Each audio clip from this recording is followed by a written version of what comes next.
ముక్కోటి ఏకాదశి అనేది అత్యంత పవిత్రమైనది. ఈ రోజున వైకుంఠ ద్వార దర్శనం చేయడం వల్ల అపారమైన పుణ్యం లభిస్తుంది. అసలు ముక్కోటి అంటే 3 కోట్లు 33 కోట్లు కాదు. ఇక్కడ కోటి అనే పదానికి సంఖ్య అర్థం కాకుండా దేవతలు ప్రవేశించే శక్తులు అనే భావం ఉంది. కాబట్టి ముక్కోటి దేవతలంటే 3 ప్రధాన దేవతలు.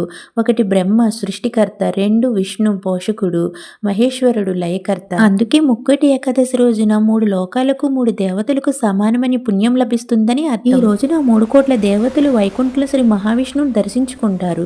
ఎందుకంటే ఈ 3 తత్వాలు ఒకే విష్ణు స్వరూపంగా ఉన్నాయని అర్థం. విష్ణువు 3 లోకాలకు అధిపతిగా 3 దేవతలకు శక్తులు కలిగి ఉన్న పరబ్రహ్మ స్వరూపంగా దర్శనమిస్తారని పురాణాలు చెప్పబడ్డాయి. ముక్కోటి ఏకాదశి రోజున శ్రీ మహావిష్ణువును ఉత్తరద్వార దర్శనం చేసుకుంటే మోక్షం లభిస్తుందని భక్తుల నమ్మకం. పౌరాణిక కథల్లోనికి వెళితే ముక్కోటి ఏకాదశి రోజున 3 కోట్ల దేవతలు 30 కోట్లు పుణ్యతీర్థాలు స్వామి పుష్కరంలో స్నానం చేస్తాయని, అందుకే దీని ముక్కోటి అని పేరు వచ్చిందని పురాణాలు చెప్పబడ్డాయి. మీరు నారాయణుడు భక్తులైతే ఓం నమో నారాయణుని కామెంట్ చేసి ప్లీజ్ సబ్స్క్రైబ్ చేసుకోండి.